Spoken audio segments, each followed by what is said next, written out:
Well, this has certainly been one of the wildest days in the NFL that we have seen this season. All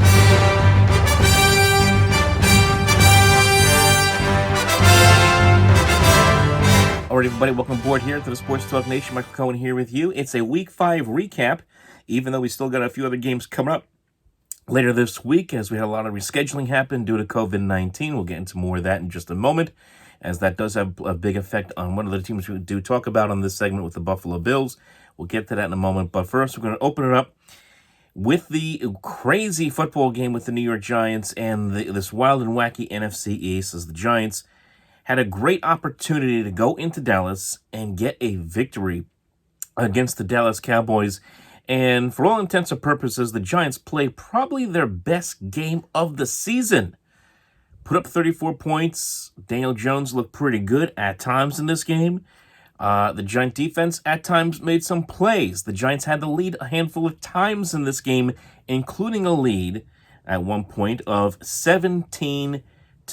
And there were a lot of things that, of course, transpired throughout this game. But the Giants getting that 17-3 lead, thanks in big part to a interception that was brought back for a touchdown by Kyle Frackrell, who came back 46 yards for the touchdown to give the Giants a 14-3 lead, and then the Big Blue would get a field goal a little later on to take a 17-3 lead.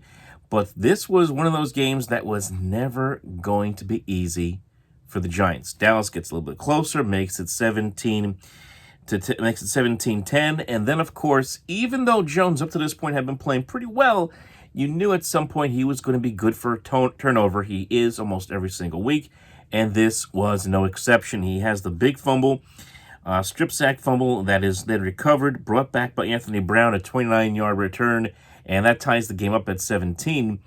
But probably the biggest problem for the Giants on Sunday wasn't so much Daniel Jones's issues with the turnovers. Yes, there were some throws that he did miss, obviously, in this game. Yes, there were some things that this offense would have liked to have had back, but the offense, generally speaking, wasn't the problem. The problem was it was missed opportunities.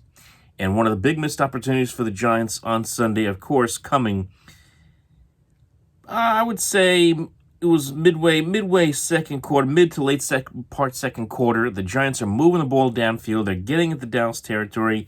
They have the ball deep inside Dallas territory at the 27-yard line. They have a fourth down, decide to kick the field goal, and then they decide to play a little trickaroo. They go with a fake field goal as Riley Dixon tries to throw what would have been a walk-in touchdown to Evan Ingram. No one was around him. The Cowboys were completely fooled. It would have been a touchdown for the Giants, but then the Giants were called for a penalty on an illegal shift. And that, of course, erased the touchdown. You saw Joe Judge go nuts on the sideline. I don't blame him. He threw his headset on the ground. And, of course, the Giants had to settle for the field goal anyway to make it a 20-17 game instead of it being a 24-17 game. That played a big part in what had transpired near the end of this game, because what happens next? Well, just before the half, Dak Prescott moves this team downfield, moves the Cowboys downfield, hits C.D. Lamb for 26 yards, then hits C.D. Lamb again for 6 yards. All of a sudden, they're in Giant territory. And then he hits C.D. Lamb once more for 21 yards before hitting Cedric Wilson for the touchdown. And just like that, boom, boom, boom, Dallas in the end zone for the touchdown. And it's 24-20 at the half. Now, this is where things got really nuts. And, of course, this is where the injury to Dak Prescott dominated the second half. And you hate to see anybody get injured, but Dak takes the big hit midway through the third quarter, and obviously it looks like it injures his ankle, as was been reported since the game has ended, that Dak Prescott went to the hospital for ankle surgery. We don't know what the result may be, but if you saw how emotional he was on the field, how emotional his teammates were on the field, it does not sound good for the Dallas Cowboys quarterback, and that's really tough for the Cowboys, because even at 2-3 right now, they are in first place. They did get a win today, but it is dampened by the fact that their star quarterback, who, yes, did take the gamble in rejecting a long-term deal with the Cowboys to take the 1 year tag at $32 million. He did take that gamble, and he was having a fantastic season up to this point. it could be a while before we see Dak Prescott on the field again, unfortunately for the Cowboys, after the injury. But again, missed opportunities. Let me get back to this with the Giants. Missed opportunities for the Giants. They did at one point have, in that early third quarter, another great drive where Daniel Jones is moving this team downfield, and it appears he has Darius Slayton open for a 31-yard touchdown on a 3rd and 6 at the Cowboy 31-yard line.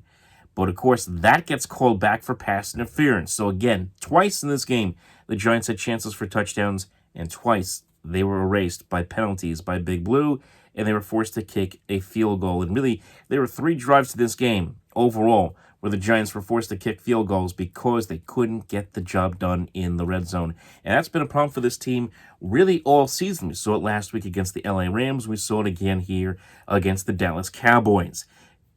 When push comes to shove, for some reason, this team can't finish drives off, and it came back to haunt them in this game. Cowboys come back. They get the touchdown to take the lead, as Ezekiel Elliott had a 12-yard run to give the Cowboys a 31-23 lead. They would then come back again after the Giants did regain the lead eventually at 34-31 to tie the game on a field goal and then win it on a field goal. A couple of big passes, of course, near the end of the game as the Cowboys are saying, look, we're not going to go for overtime because, you know what, our defense can't stop the Giants right now.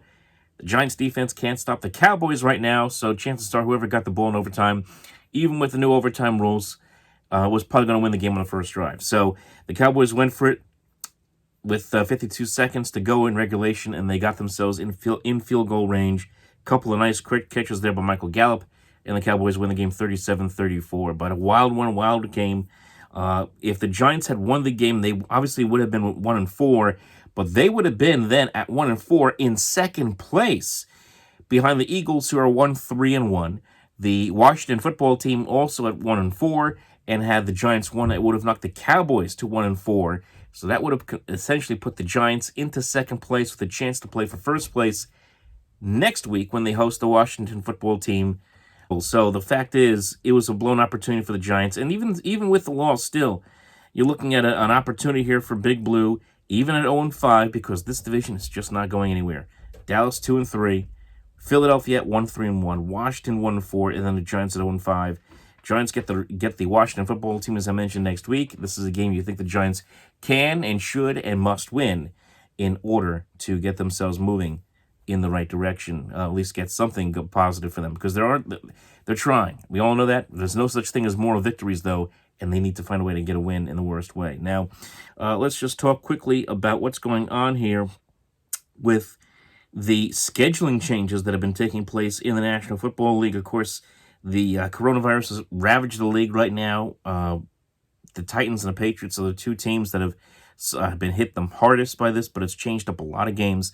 The Buffalo Bills game against the Tennessee Titans, which was supposed to be played today, as we all know, will now be taking place on Tuesday night, in fact, and that is now a huge game because the Kansas City Chiefs lost their game today against the Las Vegas Raiders, 40-32. The Raiders just ran up and down all over the field. Derek Carr had a huge game for the Raiders. Some big plays by the Raider defense in the fourth quarter. And Patrick Mahomes did not have a good game. So the Chiefs now at 4-1. So that Bills-Titans game on Tuesday night is going to be big because if the Bills win, they would be 5-0, and they would have the best record in the AFC. So that's how big that game is. Tennessee also 3-0. So if they win, they would get to 4-0 and tie with Pittsburgh for the best record in the AFC at this moment in time.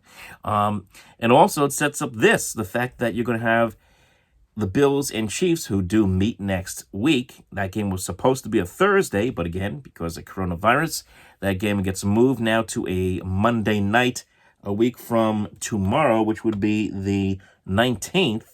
This is how crazy the schedule is getting. And you're going to have Chiefs, Bills on a Monday night. That will be huge as well for AFC supremacy, for that matter. Now, let's get to these changes in the NFL as far as the schedule. Now, the Broncos and Patriots were supposed to play tomorrow night. They were supposed to play Sunday, then we're supposed to play tomorrow night, but because of positive tests for the Patriots, that game now gets moved to Week 6, October 18th, and it will be played in New England this time around. Instead of being played in Denver, it will be played in New England. So that will happen next Sunday. The Broncos were supposed to play the Miami Dolphins next week. Because of that, because the Broncos are going to be playing in New England next week, the Dolphins now had an open week, but they couldn't really jive it anywhere else, so they had to move a game. And what happened was the game between the Dolphins and the Jets, which was originally scheduled for Week 10. I'm going to post the schedule up here so you can just see it, so it makes a little more sense than me describing it. We're supposed to be Week 10, now moved to Week 6. That's next week. The Jets, who are supposed to go play the Chargers next week, now will have that Charger game moved to Week 11. Their bye week, which was also in Week 11, now moves to Week 10. I know, it's crazy. It's all crazy. Meanwhile, the Jaguars-Chargers game moves from Week 8 to Week 7. The Chargers at Broncos game from Week 11 moves to Week 8. The Chargers at Dolphins game moves from Week 7 to Week 10. And the Dolphins-Broncos game, which was supposed to happen next week, is now going to happen in Week 11. If you figure that all out and you're able to put that together in a grid, good luck to you. You are a genius, and you're smarter than anybody else. But that's just the situation the NFL is in right now with COVID-19. In all seriousness, this is not funny right now. This is a very, very serious situation. Fortunately, like Major League Baseball, there hasn't been any known hospitalizations right now, but the NFL is towing a very fine line, really kind of, rubbing sticks and hoping for the best right now. And, I saw someone post on Twitter saying that maybe the NFL should just step back, take the foot off the pedal, and just, give it a week, maybe 2 weeks, even if that means pushing back the schedule a few weeks for everything else. Not a bad idea. I did see that. But right now the NFL wants to go full bore. They want to keep going on schedule. And if that's the case, they're going to have to keep moving games around all over the place. And it's going to make things a little bit confusing for the fans, obviously, and even for the players and the teams. So get ready for more of this to happen for that matter. But again, as it does affect the Bills, Chiefs, and Titans games. And again, both those games are going to be huge as far as record, top seeds and everything else, playoff seeding in the AFC is concerned.